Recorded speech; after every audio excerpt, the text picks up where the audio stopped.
Welcome to Savor the Story podcast, where books and snacks are life. I'm Nicole. This is Vanessa. Hello. Hello. Did you almost forget our intro?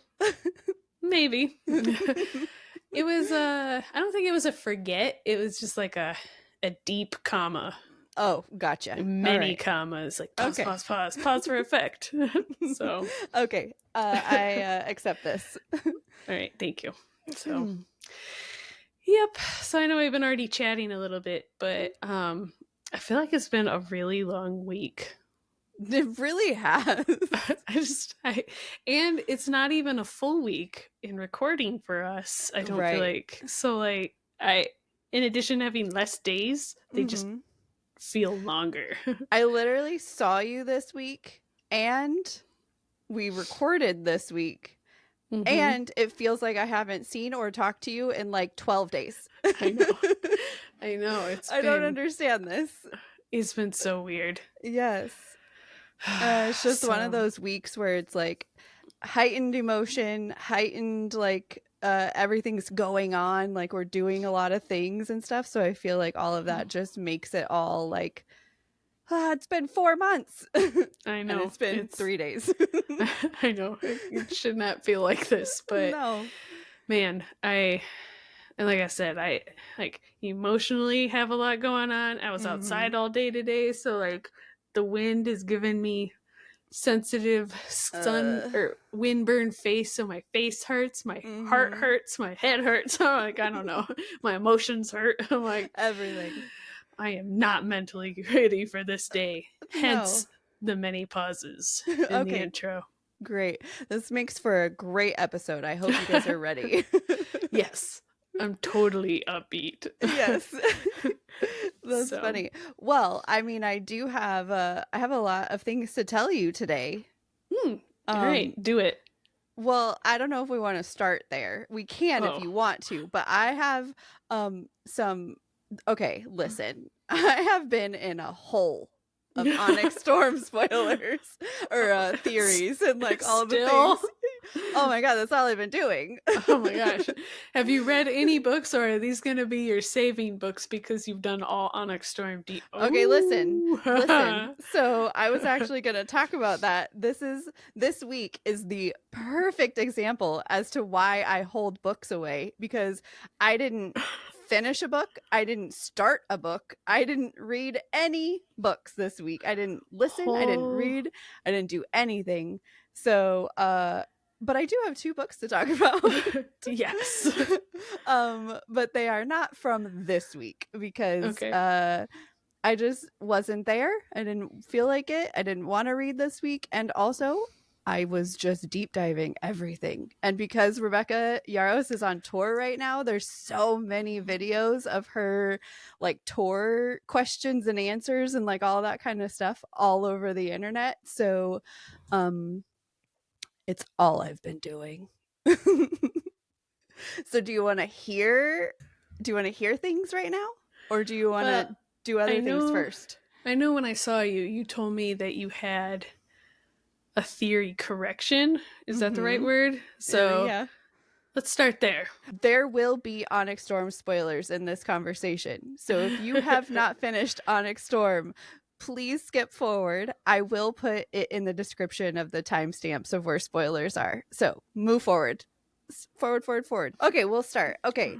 So my first correction is last week I said something about Violet potentially kind of having all of the power.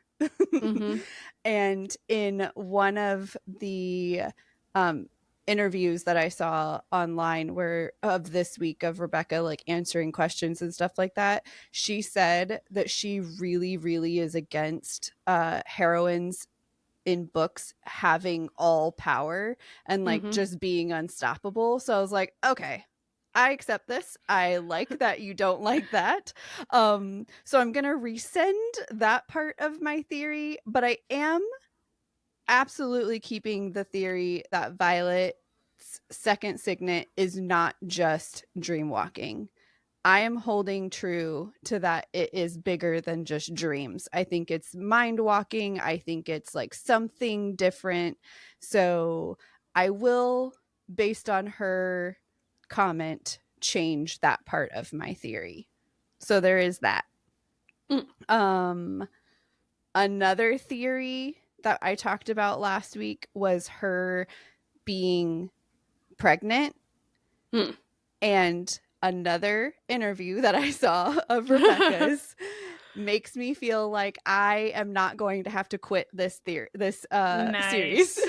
Way to go. Way to go, Rebecca. Yes. So she never said anything specific, because people were thinking, it's been mentioned in either Fourth Wing or Iron Flame, I can't remember, that either both Violet and Xaden or just Violet is on this like tonic that's like a birth control type tonic. And so everybody's theories was that because in Onyx Storm they visit these isles that don't have magic, that all of a sudden the tonic becomes like not whatever functional. Yeah. And so that was a question that was asked, and the question that was posed to Rebecca was, is the tonic based in magic or is it medicinal? And she said it is 100% medicinal.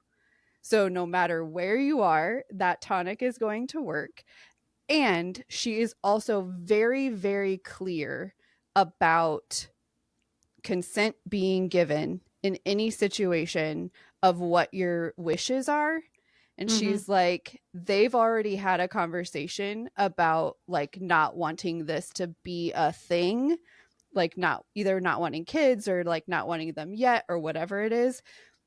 And she's like, so there would have had to been another conversation of them to have to say that they are willing to now have that. So she's like, something would have had to be consenting on both sides for this to have happened. So I'm going to go out on a limb and say she's not going to make Violet pregnant, at least not in book 4. So we're happy with this new theory. We'll have to keep an ear out in case. Yes. And then this kind of goes back to Violet being all powerful. How I said, I think I told you that she was able to wield lightning when they were on one of the non-magic islands, or isles. And so because I now know that she's not going to be all powerful. The new theory is that her Andarna has way more power than the other dragons do. And it's the only reason that Violet is the only rider who was still able to speak in her mind to dragons. Like no other rider was able to talk to their dragons while they were out on these isles except for Violet. And I think it's Andarna is the answer to that. I got you. So that's my theory. And so one last thing, and then we're done with Onyx Storm right now. And I only want to bring this up because you had said, what if there's a theory? Like, what happens if Andarna gets a mate, right? And in one of Rebecca's interviews, a question was asked, and she said, I hate love triangles. I hate them. Yes. So I do not think we will see a situation where there's a love triangle with Violet and Xaden and Darna's mate or anything like that. I don't think we're going to have any of that. So nice. Yes. Well, I don't mind being wrong on this one. So yes, exactly. Me neither. I don't want that. I don't want a love triangle. So yeah, I've just been deep diving and listening to all of her interviews and questions and like all the kind of stuff. So more theories are starting to come out as she's answering questions. People are like, oh well, dang it, now this one is gone, and what about this one? And it's been a great time. Nice. So yeah, that's all my Onyx Storm stuff. Well, that's cool. Plus, sometimes it's nice to just have like a mental break from like reading or just like, and I mean, what better way? You're still technically doing reading things because you're, Right. it's about books, but yeah, it's just not like I have to finish this book or Mm-hmm. I have to start a new book or whatever. It's just like a good way Mm-hmm. to like reset the week. And then you go on vacation and Right. I think I mentioned this to you a couple episodes ago when we were talking about how I was like holding books back, and I mm-hmm. told you I wasn't sure how I was going to feel after I read Onyx Storm, and Yeah. this is exactly what happened. Is I got sucked into the world, trying to figure out like how I feel about it and like all the theories and all the things, and it's just put me in a place where like I literally don't care about any other book right now. Like there's no like summary that I've read that's like, ooh, yes, that sounds good. Everything is just like, this is not the Empyrean series. Where are my dragons? Yes, exactly. So that's I know myself well enough to know that happens. So yeah, that's that. That's been my whole week. So tell me about your week. Man, I was with you for half of it. I know. So yeah, I came down, like I said, going with to a couple people that we both know from work, going to their going away parties. Mm. So we got to hang out, and weirdly enough, it also worked out that we were able to watch Breaking Dawn Part 1. I know. It was like perfect timing. I know. You were like, we have 2 hours before we need to leave, and Breaking Dawn Part 1 is an hour and 50 minutes. We're like, quick, downstairs now, quick. Start it. Start the movie. So we got to watch that, which was cool because I think I had literally finished it like 10 minutes before we watched it. Yes. So it was all still fresh. Yeah. But yeah. But after that, I came back home and didn't really do anything besides work. Mm. And then, we went to, I know I sent you a picture of like we went out to eat dinner one night. Mm-hmm. And we went to this place, I think it's called the Fed, but anyway, it has like windows, for lack of better terms, windows in the floor, so you could see down into like an underground bar. That's really cool. Yeah, like there's like a bar in the basement, and then like they have like an old bank vault that they had the door open, and the inside the bank vault was like a seating area where you could like, there's like one table in it, so it's like for a bigger party. I tried to get pictures all night. I sat there and creepily stared at the vault because I was like, can I? But it was just like the same couple, like 3 or 4 people like having drinks, and they didn't get up the whole time we were there. So I was like, man, I cannot take a picture of these people. They're sitting right in front of the door. So you said one table in the vault, and then I pictured in my mind like a little 2-seater table where it was like a massive vault, and there's just like one little table. So private. Yes. Yeah. I walked by just to be like, what's going on in there? And I think there was people there, and I think there was like 8 people sitting at the table. Oh, okay. It was pretty cool. It looked like it used to be an old bank or something, and then they converted it in. I mean, it was fine. The food was okay, and the drink was good. Drink was for high octane. Oh, so, right. Yes. Yeah. If that's your thing, this place is pretty good for you. But I wasn't there to drink to get wasted. Like they had like a whole bunch of like specialty drinks, and I was like, oh man, I love drinks for flavor. And then it was just like alcohol burn. And I was like, oh, okay, well, I guess I don't need this. So I think I drank one, and I ordered a different one, and then I ended up not drinking it because it was just not very good. Anything, so I'm gonna guess that nothing there is your snack this week. No. Yeah. I had so many. So like I was like, oh, this is totally gonna be my snack. And then what was it yesterday? One of my coworkers went and got crumble. So which this week it was cookies and cream, which were garbage. Great. Confetti cake, which was garbage. Macadamia nut, garbage. Lemon Really? poppy seed. Oh yeah, lemon poppy seed ultra garbage. No. I know it tasted like lemon Play-Doh. No, I love lemon poppy seed. I I do thought you were not about love lemon Play-Doh. yeah. Yeah, I was really excited for that cookie and Dang then I ate it. it and I was like something is off and then I like had like another person tried a bite and they were like, "Whoa, something's not right here." And then also banana bread cookie, Mm-hmm. amaze balls. Was it Um more bread than cookie? no, it was It more was more cookie, cookie? Okay. but and it was like I don't know how to explain. The cookie was good. It was like a cinnamon cookie almost. Mm-hmm. And then at the tail end, you got actual, it wasn't fake, fake banana, imitation banana. It was like actual banana. And I was like, fuck yes, this is delicious. Nice. Okay. And then strawberry shortcake, Mm-hmm. which chef's kiss, also amazing. Okay, great.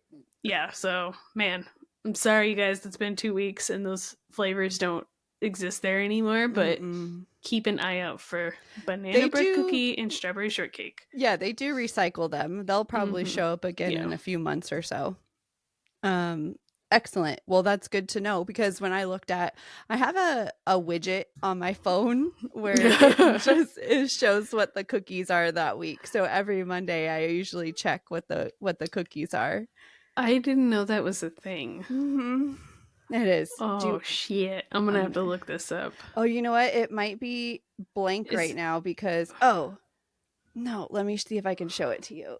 It's at the top. It's a widget.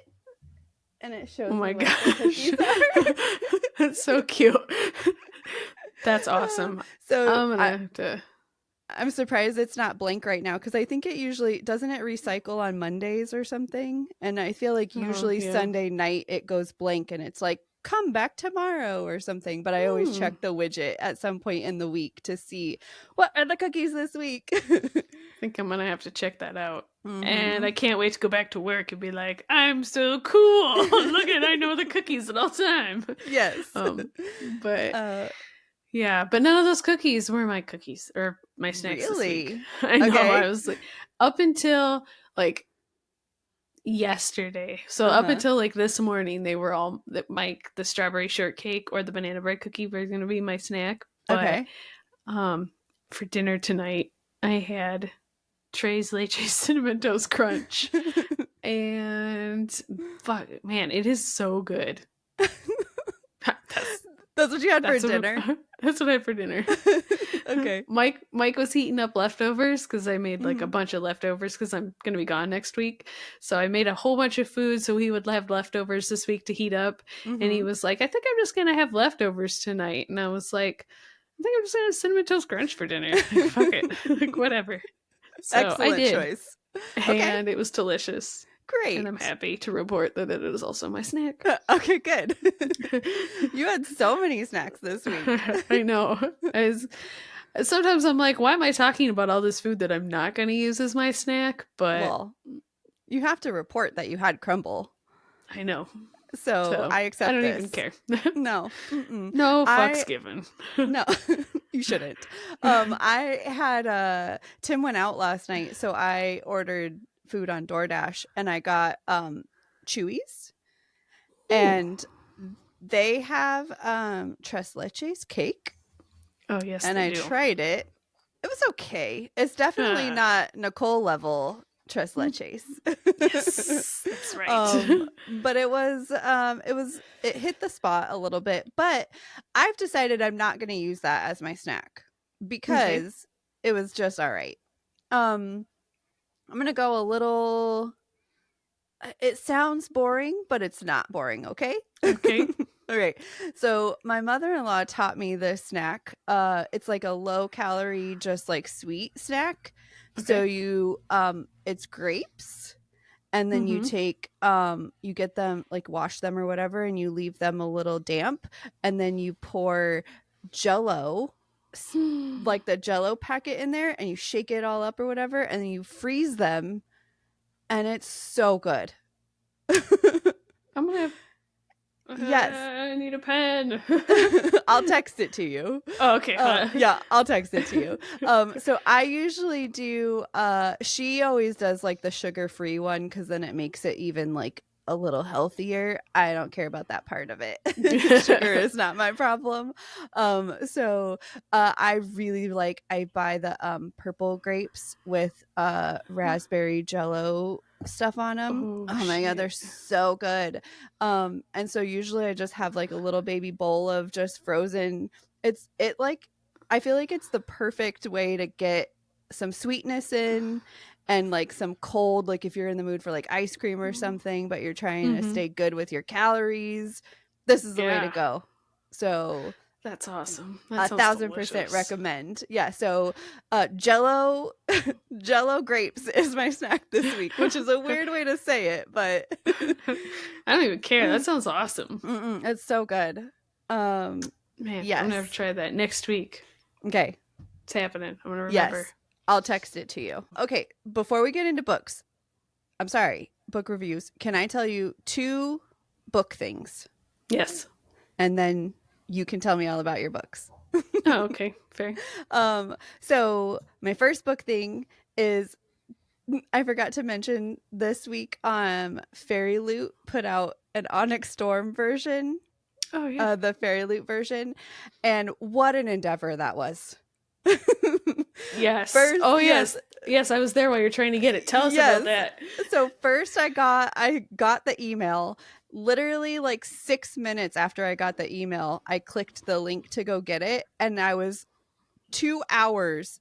It said your queue time is 2 hours, and I was like, great. So I was like trying to keep my phone alive, like whatever. It dropped down. By the time I was on my way home from work, it was at 50 minutes. And then I got home from work and I got distracted and my phone went to sleep. And when I opened it back up, it reset me to 2 hours. Oh my god, it was crazy. So then we went to lunch with our going away lunch with our coworker people, and so the whole time we're sitting at lunch, I'm just like sitting there keeping my phone alive. Well, I'm happy to report that after like 4.5 hours, I bought one. Yay! Yes, that's awesome. So I think that it was like a pre-order. I think they ship out in a few months or something. So I don't exactly know when I'm going to get it, but I'll let you know when I do. And I just bought it because I really liked the actual book, like the hardcover book has detail to it. And so that was exciting to me. So I got that. And then my second book news is this week, the second Quicksilver book was announced. So it is officially titled Brimstone, and it is officially going to release on November 18th. So nice. Yes, so I will be reading that book. Okay, the end. That is all of my news now. Your news reminded me I have news. Tell me. It is also news for you. Okay. Because as soon as I say it, you're going to be like, oh yeah, I knew that. Okay. But in release timeline, do you know what comes out this week? Yes, I do. Rebel Witch comes out this week. Yes, it is. Yes. So Rebel Witch comes out this week. So I'm excited for that. Yeah. That is probably going to be a book that I read right away. Yes, 100%. So we'll have to plan. Maybe we'll both read it the first week, so then we can talk about it in the next episode. That makes sense. So we're not like so we're not staggered of like 2 weeks in a row. Right. Okay. Yeah, that makes sense. Let's do that. Excellent. Yes.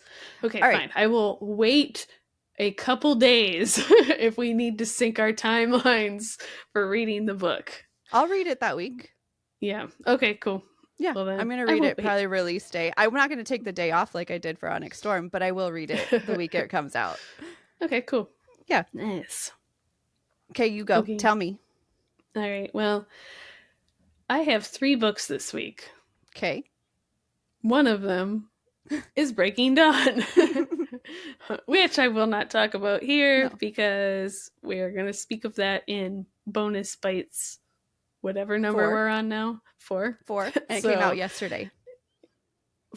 Well, in recording yeah, time, it came out yesterday. In recording time, Breaking Dawn 1 came out yesterday, Mhm. but I finished the whole book. Right. Yeah. So Breaking That'll Dawn come 2 out in will come 2 out weeks. in 2 weeks. So yes, time hurts my head. So anyway, but besides those 2 books, I finished 2 other books, and I feel like I probably could have finished a 4th if Okay.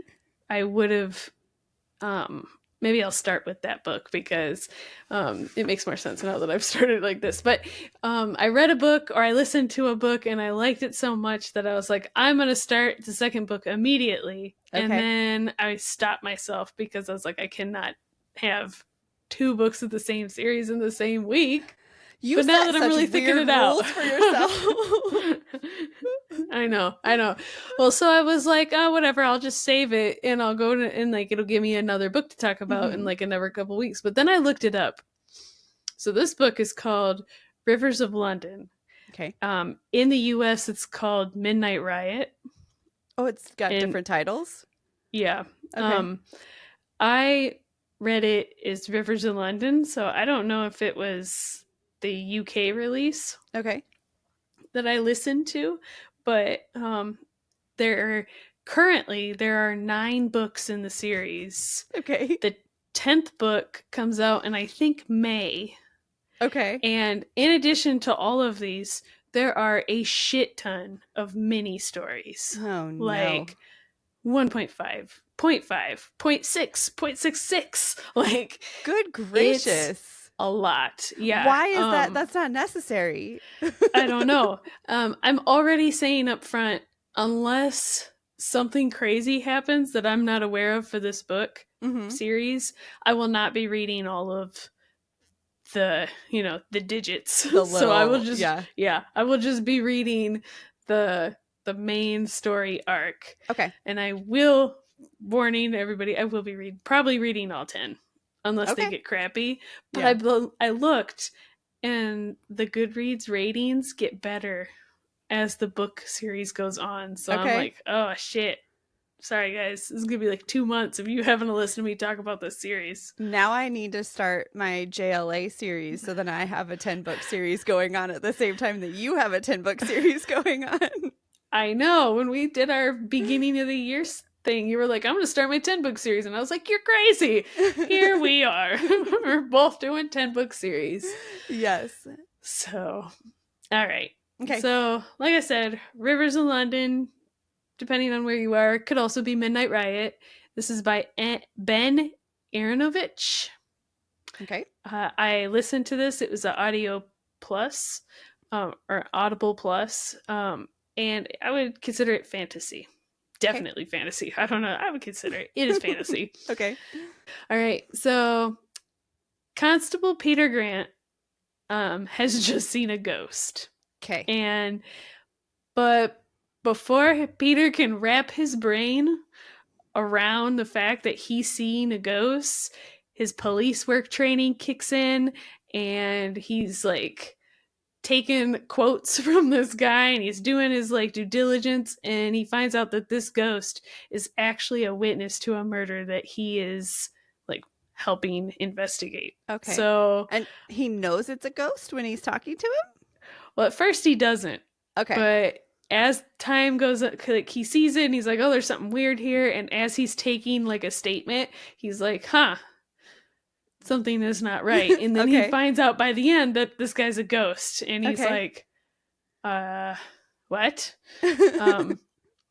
So anyway, fast forward a couple of days, and Peter's ability to speak with ghosts brings him to the attention of London, a sector of London police that deals with magic and other things uncanny. Okay. I feel like I have so many questions. Okay, I know. You keep going. Okay. So anyway, this takes Peter on a new road in his work. Okay. where he thought he was going to be going into a really boring part of like police work. Mm-hmm. He actually gets picked up by this mysterious and supernatural group, Mm-hmm. and so he's out there learning learning the ropes, learning his new gig. But poor Peter, he needs to learn quick because as he's learning all this, the death count is stacking Oh no. very quickly. Okay. A lot of people die in this book. Great. Okay. So Are before they I go into people my you know, or is it just no, like you're just like, oh, here's a murder. Oh, here's a murder.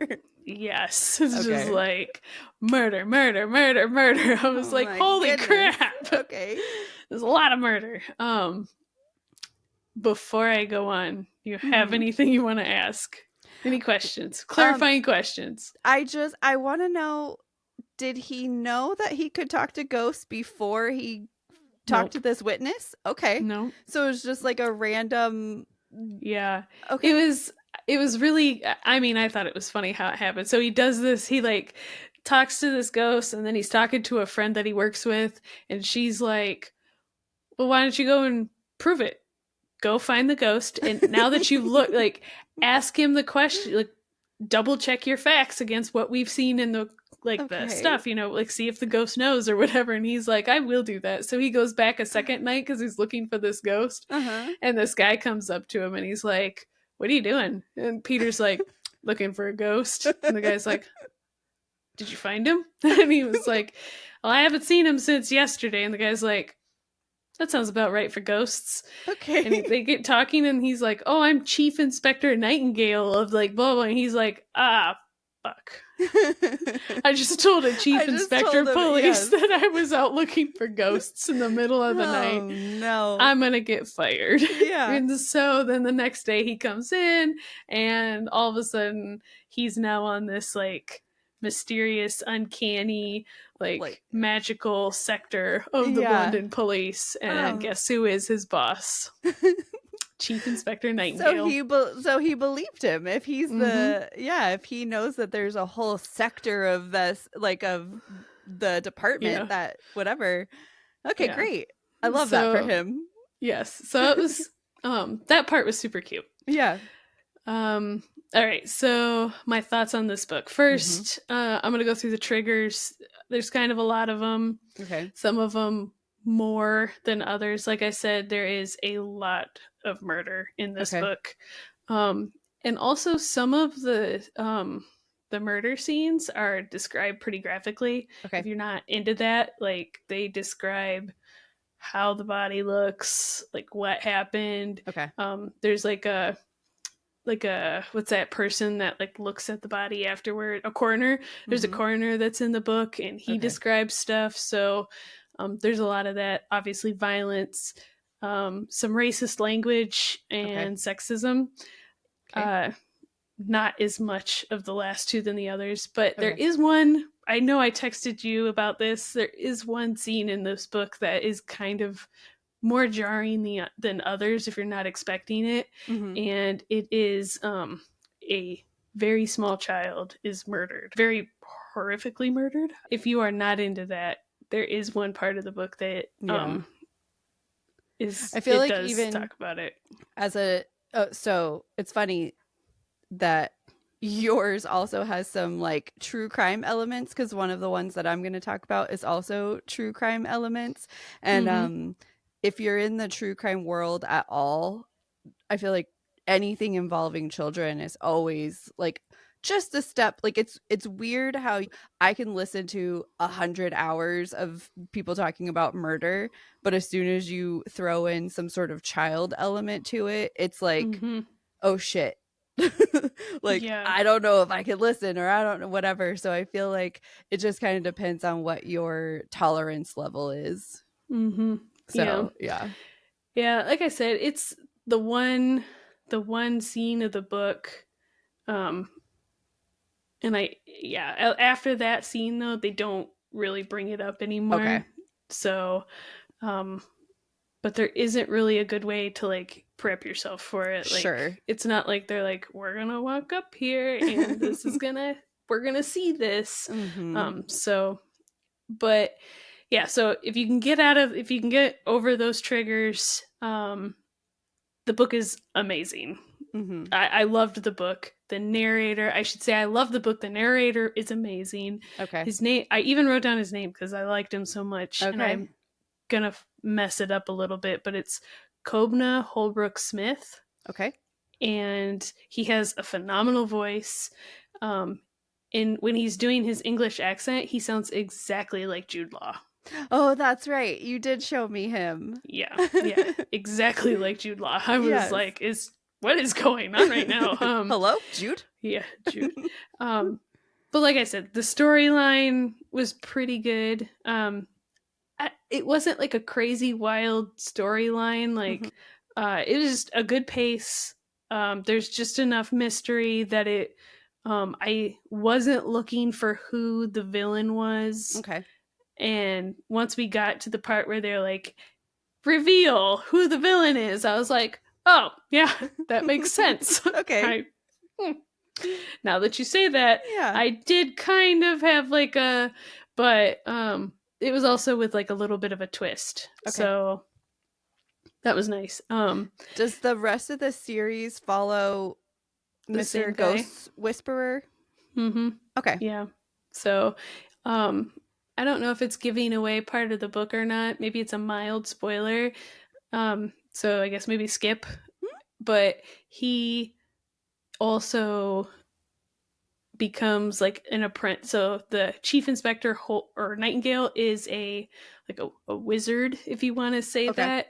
And he takes Peter as a apprentice. Okay. So I think the rest of the books are him following through his apprenticeship. So okay.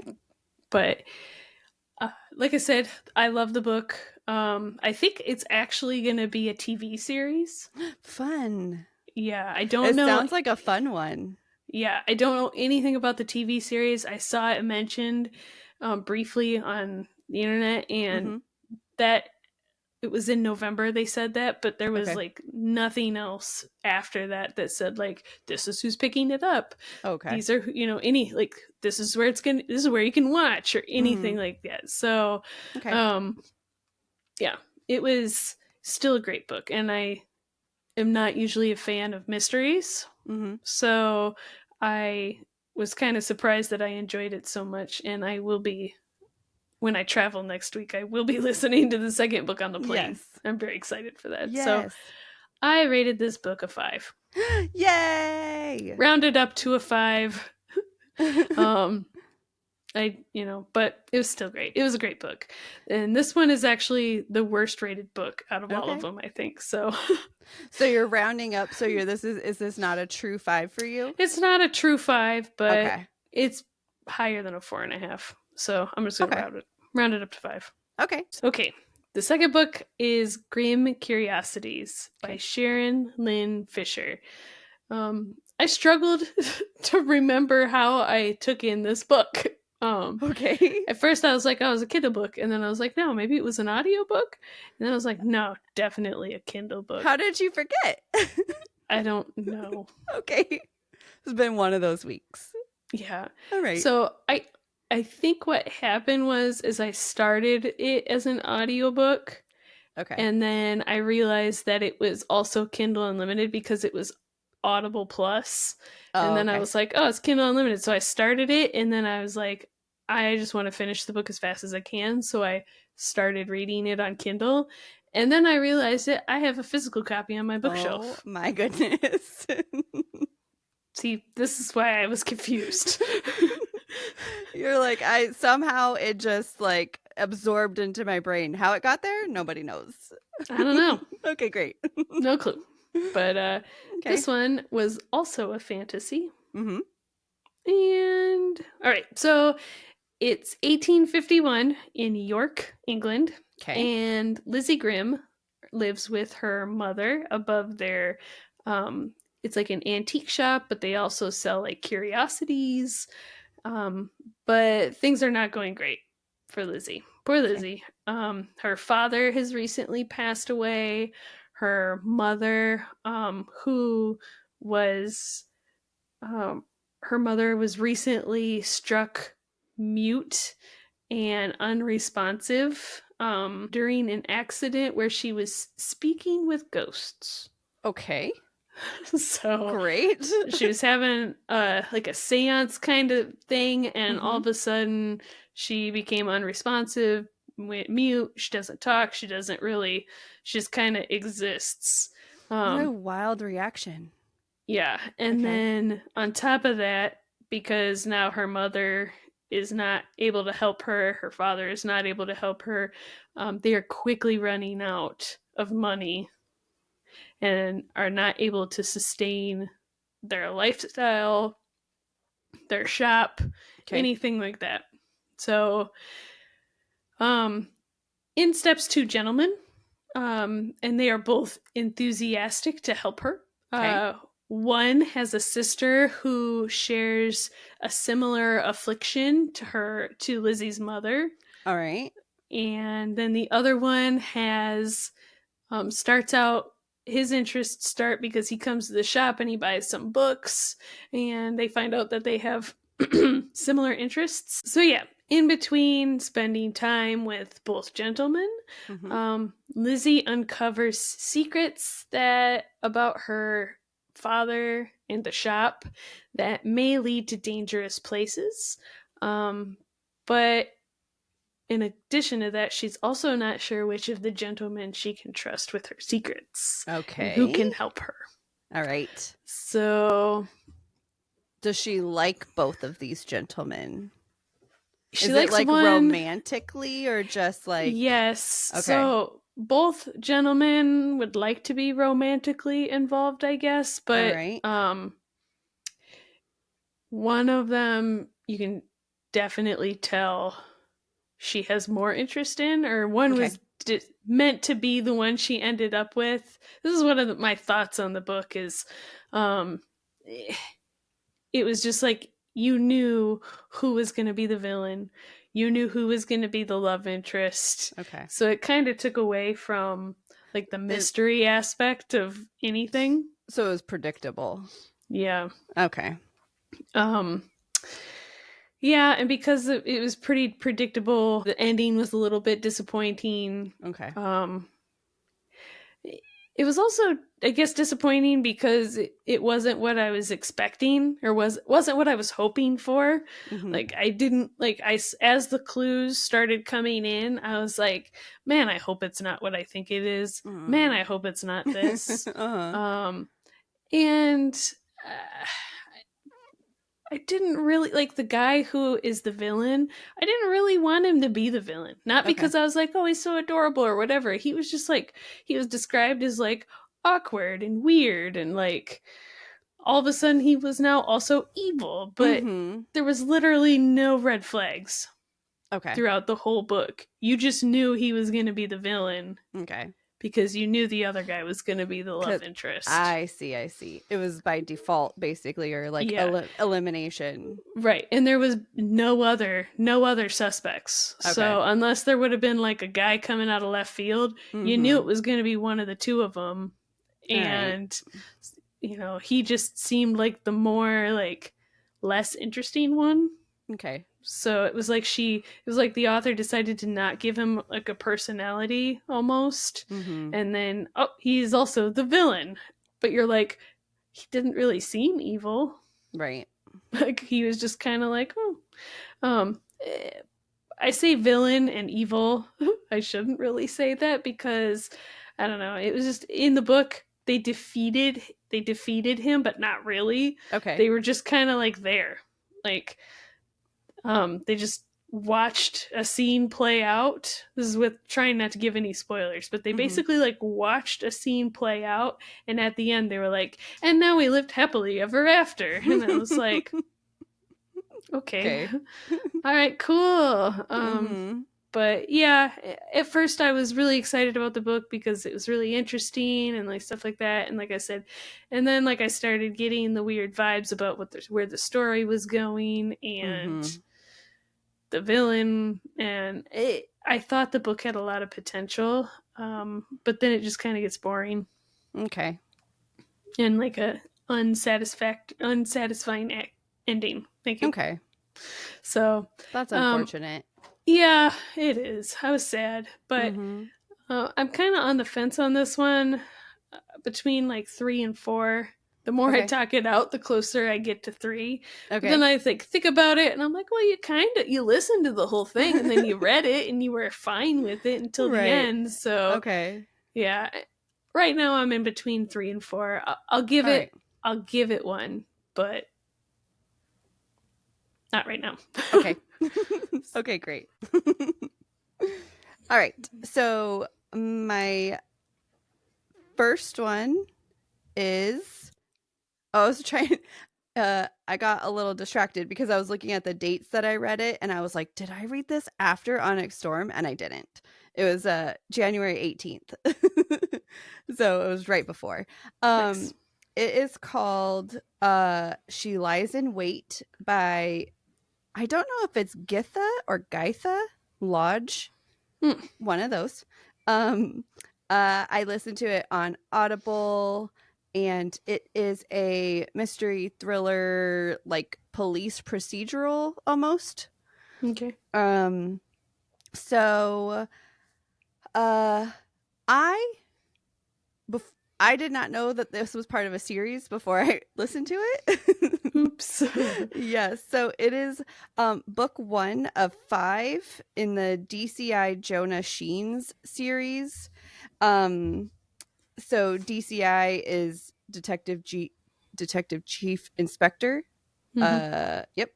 And so I guess the whole series just kind of follows him. I think it's like all police procedurals where it just kind of follows him solving cases.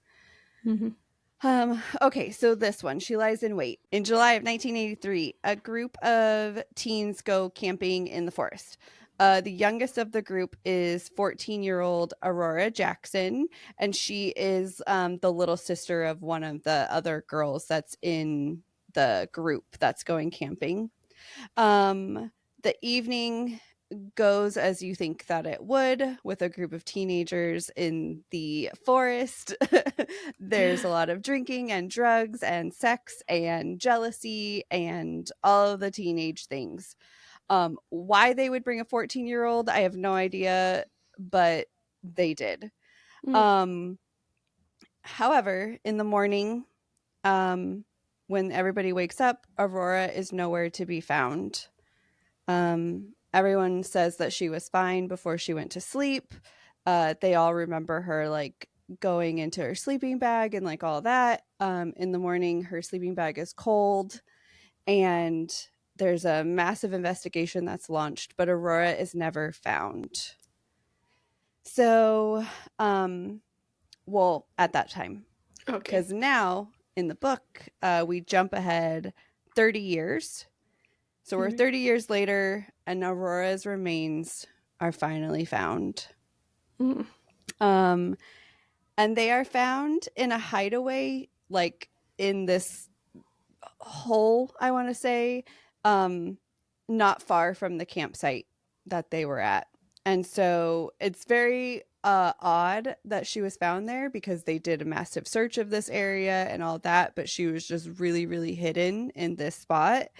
And so she was found there, and it is a spot that all of the teenagers knew about. And they know this because there was like drugs hidden in there. So they know that the teens all knew about this location. So DCI Jonah Sheens is put in charge of solving this cold case. And back in 1983, when Aurora went missing, he was a baby cop. He was like newly in the force. And he actually knew all of the teenagers personally because he was only a couple years older than them.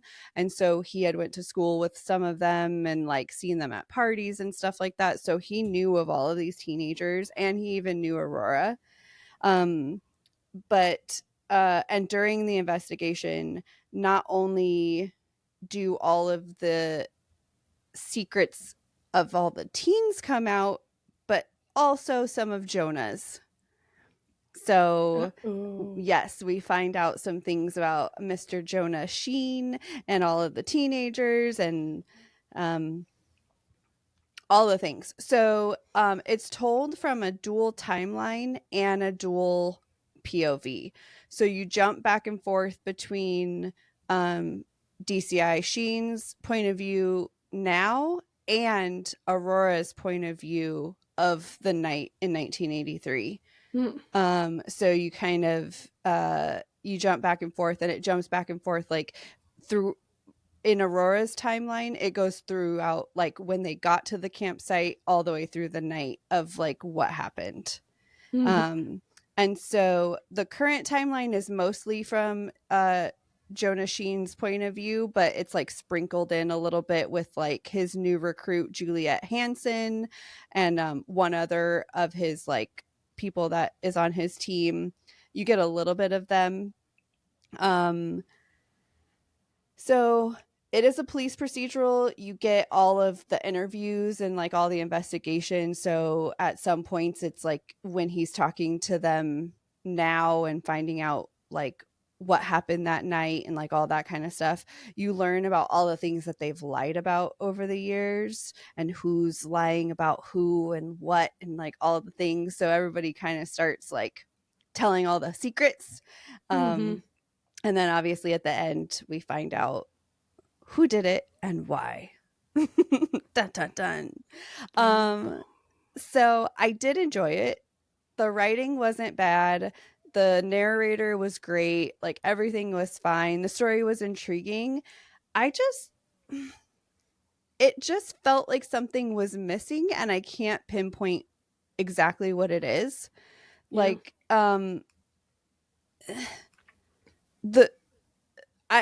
so Aurora's point of view, I loved it. Like it was great. You get all the teen angst and drama and like all the kind of stuff. The teens as adults in the 30-year like jump, they're all just kind of lame. And I don't know if that was like the part that was missing for me or not, but whatever it was, there was just a little bit of like a disconnect, and I feel like it was a disconnect of characters. Like I never really felt bonded or connected to any of them except for Aurora maybe, but everyone was just kind of there, and it just, I don't know. So I did enjoy it. I ended up rating it 3 Jello grapes. Nice. So it's pretty like middle of the road for me. Just kind of like, it was good, it was enjoyable, I liked it, but still wasn't it wasn't great. Right. So did you say this was book 1? Or yeah, did you just say 1. Oh, okay. I was like, because like, did I jump in at the wrong? Yeah, I was like, is it because like there's new people? It was like, it made it sound like there's like, oh, he's introducing a character, you know. So I was like, is this like the 3rd book? So my bad. No, it's the first one. I think all the other ones are just other cases. Like I don't think any of the other books involve any of the suspects or anything in this particular case. So I think it's just all following DCI Sheen's like solve cases. I'm not totally against reading or listening to any of the other ones because I was intrigued. There's some like a mild cliffhanger with his recruit that he has. Like she has a crazy ex-boyfriend that we don't get fully resolved in this. So I'd be interested to know if like, do we get more of her story later on too? So I might pick it up, but in this one, it was one of those Audible things where you get 2 books for 1 credit, and so I picked it up. And so I don't know if I found the second book in like another deal or something, I would probably get it, but I wouldn't pay full price for it. Gotcha. Yeah. Okay, so there's that one. All right. So my second book, it's a little unconventional. Ooh. I would say it's basically a 6-hour podcast, but Audible has it categorized as an audiobook, and it counted as a book on Goodreads. Nice. So I'm gonna count it as a book, and we're gonna go with it. Yes. And so it's called Evil Has a Name, and it's by Paul Holes, Jim Clemente, and Peter McDonnell. And you're gonna have to let me channel my inner true crime podcast host. All right. And tell you about this book. It is The Untold Story of the Golden State Killer Investigation. Oh, okay. Yeah. So, I've seen this one. Okay, so it's true crime. So I'm going to tell you right off the top, if you're not, I don't want to say into true crime, but if you have any reservations about listening to anything true crime, don't listen to this. I am going to give some details about some things. Like I said, I'm going to channel my inner true crime host. I also want to point out a random fact that I used a credit to buy this book in December of 2018. Oh my gosh. And I just listened to it. There? Yes, it's just been chilling in my list in my library, and I listened to it on January 23rd. Okay. Can I ask what made you pick it up today? I have no idea. Like 5 years later. I have no idea. I couldn't figure out what to listen to. I was still waiting on my sister to pick our next book club book, and I was sitting in the office all by myself. And I was like scrolling through my library. I didn't want anything that was too long or anything. I don't know. And I was just like, 6 hours. I could do that. Yeah. And so it wasn't until, because I was trying to figure out like how did I buy it, or like in my book spreadsheet that I'm trying to keep track of like how much I spend and stuff like that. And so I was like looking through all my stuff to figure out how much did it cost for one, and when did I buy it. And in that search I found that it was 2018. Oops. So yay for me. Do you think that's a record for you? On Audible, probably. Okay. Yes. But not physical or Kindle? No. I don't even want to know. I don't want to. I'm pretty sure I have books on my Kindle from like 2013 that I haven't read. Wow. Okay. Do you know why? Because especially back in 2013 and 14 and stuff, a lot of the stuff I was reading was like very quick fantasy stuff. And so a lot of times they were like free or like 99 cents or something. So I would just see them pop up and be like, yeah, I want that. And so I would just download it or buy it or whatever. And so my Kindle at least account is full of those books from way back when. So we'll see what happens over this year. Maybe I'll dig into some of them. Okay, so this is actually narrated by Paul Holes and Jim Clemente. So it's two of the authors. Paul Holes is a cold case detective, amongst some other things in the criminology world. And Jim Clemente is a retired FBI profiler.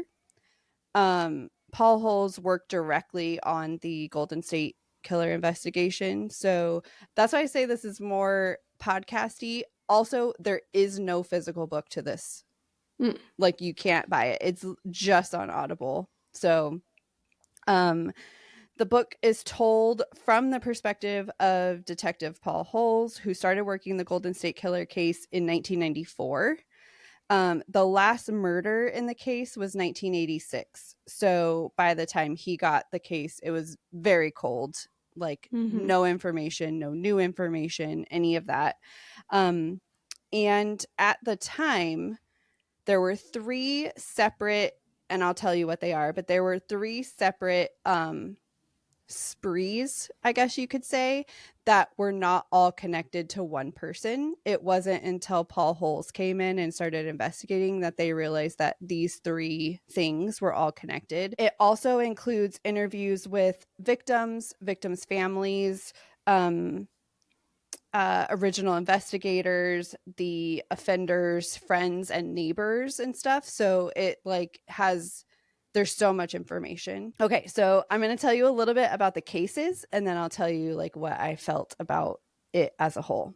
Okay. So Joseph James D'Angelo was known by many different names. There are 3 separate crime sprees that make up the Golden State Killer. And that name was actually coined by a journalist in 2013. Okay. So, and remember, his last murder was in 1986. So a long time later. Yes. So in 1974, he was known as the Visalia Ransacker. So during this spree, he would break into homes and steal items that like of little importance. He never stole anything that was like valuable or anything like that. It was just like random things in the home. And he would, it's not funny, but he would masturbate into women's underwear. Gross. In the homes. And in this time as the Visalia Ransacker, it's suspected that he had over 100 break-ins. And Jesus. Yes, during this time. So that was 1974.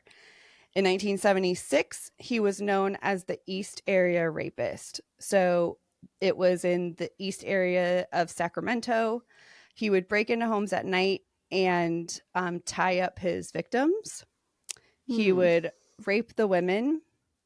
If there was another person or the man was at home, he would make the woman tie up the man, and then he would tie her up, and then he would put dishes, like a stack of dishes, on the man and basically say, if I hear the dishes move, I'm going to kill her. So that was his way of keeping the man from moving or doing anything during that time. Okay. So basically he would do that. It's suspected that during the East Area Rapist time that he completed about 50 rapes and break-ins during this time. Jesus. And then his last crime spree that makes this all up is in 1979, he was known as the original Night Stalker. And at this time, he was in Southern California. So he kind of, I don't know if you know California at all, but Visalia is a little bit up, a little bit more north. And then East Area Rapist, he was in Sacramento area. And then as the original Night Stalker, he was more like closer to Los Angeles during that time. So during this time, it was all the same as his previous spree as the East Area Rapist. However, he would end up killing them. So he kind of progressed in his... Yeah. And at this, as the original Night Stalker, it's suspected that there were 13 murders. So in 2001, because of DNA, all 3 sprees were finally connected to one person.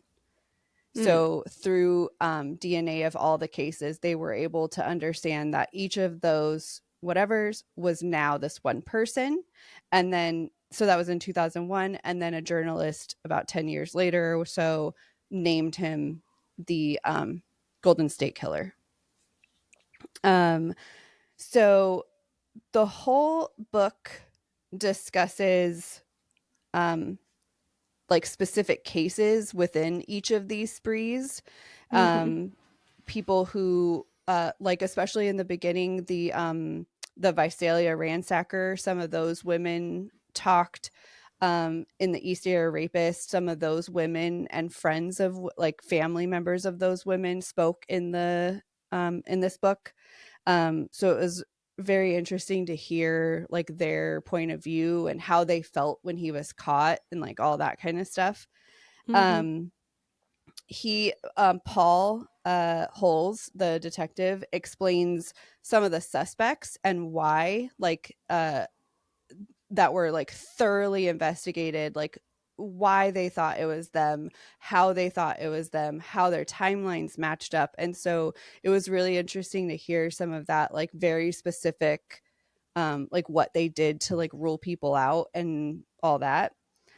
It was kind of sad to hear, because when you're a detective and you're like hearing how his timeline lines up and his like feelings lined up and like all these things lined up, and then the DNA comes back and it's not him. It's like a blow, right? It's like detrimental for you, and like you have to get back into a mental headspace of be like, okay, well, we have to start over and try to find somebody else. So ultimately D'Angelo ended up being caught because of genealogy. So there is a database that they can put DNA into, and it ultimately goes out, and you have to put your DNA into it. So like if you went out to 23andMe or ancestry.com or whatever one of those genealogy sites, you could then take that information and put it into this other site. And so what that does is it allows investigators or whoever else to look, and it kind of like compares across everything. And so what they did is they took DNA that they had and they put it into that system, and ultimately found like a genealogical connection that ultimately found out who he was. Wow. So they found like a relative or something, and wow. So then they were able to basically family tree it all out and figure out which person made sense to like locations at what times and like all that kind of stuff. So it turned out to be Joseph James D'Angelo, who was a cop in the area at the time. He was a cop in the I can't remember what the actual city name is, but it was up in the like Sacramento kind of area, because that's where it all started. And he ultimately got fired from being a cop for shoplifting. So he ended up being like something else throughout his life. It was early on in his life where he was a cop and then was fired. But yeah, so there is a show on Max that I watched quite a few years ago, or like a documentary, and it's called I'll Be Gone in the Dark. And it's actually I believe it's the same journalist who coined the term the Golden State Killer. She was like instrumental in helping in solving this case. Detective Paul Holtz really worked closely with her.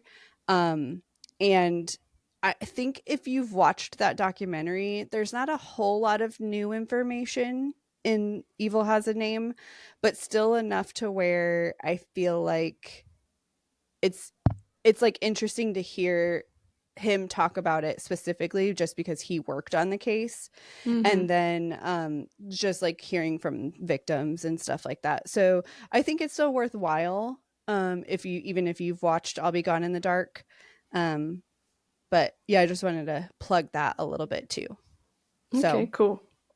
So that's that. So it's hard to rate this because it's true crime and like all of that. So I because of how it's produced and how he tells the stories and like all that kind of stuff, it's 5 stars for me. But I don't know that I will count it in my like at the end of the year all my 5-star books, you know what I mean? So it's not really like, because I don't feel like it can compare to that kind of thing. But in what it is, I would say it's 5 stars or 5 Jello grapes. Nice. There you go. Yes. So that's all. Told you, unconventional, a little bit different, but there we go. Nice. No, I liked it. That's cool. Thanks. Are you ready for our question? Okay. Are you sure? Yes. Oh, wait. Before you do your question, I have to go back. Was it last week we talked about DNFs? Sure. It was one of those weeks. Okay. Last week or the week before? I can't remember. Whatever week we talked about DNFs, I made that comment that my sister said had a year where she didn't DNF any book. Yes. And I thought, and I was like, oh man, how did that affect your reading number? Yeah. Now remember, last year she had more books read than I did. Right. I think like 30-ish. Okay. She had 50 books that year. It really affected her. Yes. She said she had about 50, maybe a little bit more, but she was like, I will never do it again. It was the hardest thing I ever did. She's like, Wow. there were a couple books that I put down because I was like, I'll come back to it and finish it this year. And she said I couldn't bring myself to do it. And she ended Oh up no. DNFing. I'm air quoting. She ended up DNFing them the Yeah. next year when she was allowed to DNF again. So even not Wow. even true, I guess I wouldn't say not truly not DNFing a book because she didn't DNF it that year, but yeah, have 50 books because you can't DNF and then go to like Yeah. 100 the next year. So Yeah, just when you can basically make a quick decision on whether or not you're going to give it more time or not. Wow, that is that's wild. So That's some good data yeah. collection there. Yeah. So I had to share that just because Yes. it was interesting enough, but sorry. No. now you can give me a question. Thank you, Nicole's sister. Okay, so it's kind of a easy one this week, I think. Nice. Would you rather read one 900-page book or three 300-page books? Nice. Was this our question or was this a listener question? Oh no, we got this in an email. Yeah. I was gonna say I thought this was one of those. Yes. I don't know, something about reading a 900-page book makes me sad. It kind of the same as like, how when you were a kid and you would go on summer vacation and your teacher would be like, actually, you have a book report to do. That's what reading a 900-page book makes me feel like. Okay. Being in like 5th grade and knowing I'm going to have to do a book report over the summer. Okay, that's fair. I mean, but what if it's a really good book though?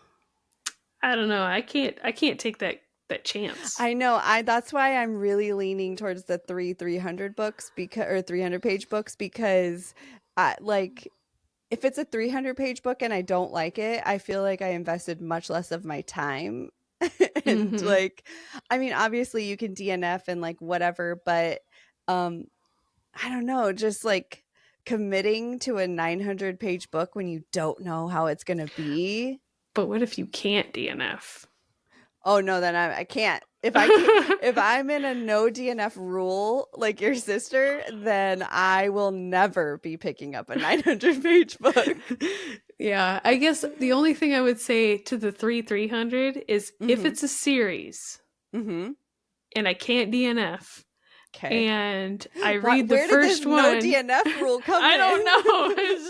I'm throwing it out there. Okay, but I'm trying to find all angles here. Okay, coming at it at all angles. But if I can't do DNFs and I have to read all 3, and what if it's a series where I read the first one and the first one's garbage? Okay, and now I have to read 2 more of the same series. Okay, but does the DNF apply to a series? Like, if you're saying I can't DNF, does that mean I can't DNF a series or just a book? Because then you just changed everything. I don't know. What do you think? I think it only applies to the book. I think if the first book sucks, I'm still allowed to DNF the series because I never started the second book. Interesting. Yeah, I don't know. Would you rather read a 900-page book or 3? Yeah, I guess the question doesn't say specifically a 300-page series or whatever. Right, no. It just says 3. So if I'm just picking 3 random books, I will pick that any day over a 900-page book. 100% agreed. Even if I can't DNF. Yes, agreed.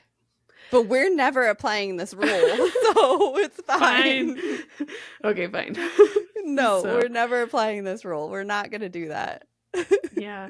I'm same. I cannot. Something, like I said, I'd never want to be in a position where I have to read a 900-page book. I don't even want to be in the position where I have to read a 700-page book. I can't say that because I literally just read Onyx Storm and Iron Flame and you know what my last 650-page book was? Breaking Dawn? Yes. But I did split it up for you into 2 300-page books almost. Mm-hmm. Mm-hmm. Yeah, I couldn't DNF them. Nope. That one you're not allowed. So, see, this is where it's coming subconsciously. My mind's like, don't do it. Don't put yourself in this trap. It's a trap. Oh, no. Oh, man. But, yeah. I don't know. So, I will say, I know there are people out there who like the longer books, like 700, 900, because, like, oh, man, you really get into, like, the story, and there's more meat and potatoes in books like that. And maybe there are, maybe I just haven't found like a good 700 to 900 page book, but I know we've said multiple times in many of my, I'm not like a huge fan of filler, and I'm not really a huge world building person. Yeah, so like, I think that's exactly what you get out of those books. And so I think you're immediately out. Yeah. So it's, I mean, I can't think of any different, like, you know, like most 700 to 900 page books are like, you know, history books or sci-fi, fantasy, like high sci-fi fantasy, you know, like where you're really digging deep into like a Tolkien kind of universe. And man. Yeah. All right, that makes sense why you would lean away from them. Yeah. Whereas, like, I don't know, something about reading, I feel like I could finish 300 page books faster than I could finish a 900 page book. You might be right. Yeah. Which is weird, a weird way to like think about it, but it's probably true. Yeah. So interesting. I wonder how everyone else feels. I need everyone to tell me what would you rather? With no stipulations. Yes, just no which stipulations. Would you rather? Yes. Okay.